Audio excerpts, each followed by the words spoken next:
Good afternoon. As I uncovered most of my plants outside, I'm an early riser, so I came in to check on my plants in the greenhouse. Because last night my camera told me that there was a mouse in here running around. Even though I tried sealing up areas that would deter them from entering, human error, but I got up this morning and was doing some research on why my sweet potatoes had white specks on it, looking like this.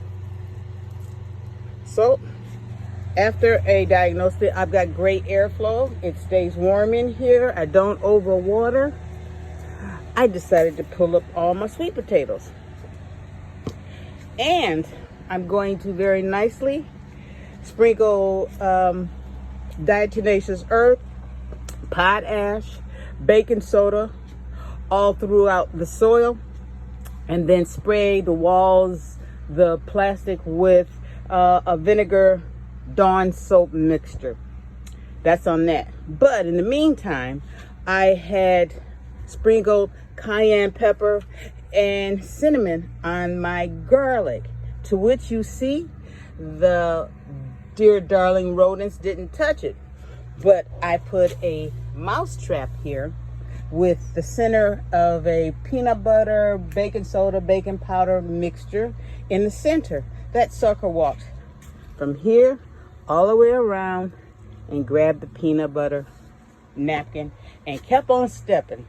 Anyway, so Chiquita, my little hound dog, sniffed out the areas, and I caught myself yesterday sealing up all the areas that I thought infiltration would occur.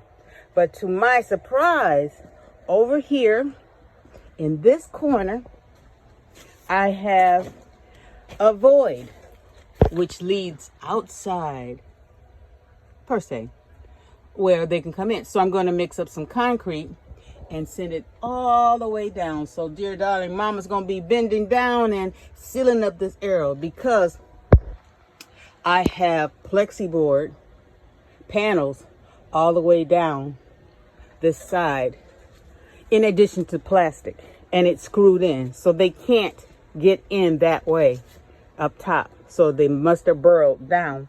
And this, you know, is my refrigerator inverted. So and I got concrete all down the back half of that, so they can't get in through there. So I'm gonna try it again and get this out of here, take all this to the recycling center, and move on and try again. Happy gardening. Oh, plus, remember when I potted up my soursop and set them up there on the table, 2 and 2? The soil was all disturbed. My plants was looking at me like, what happened? And all 3 are going now next door. Here go the third one. So a gardener's task is never done. There's always something to do. Whether it's spring, summer, or fall, you got to stay on top of it. Loving it.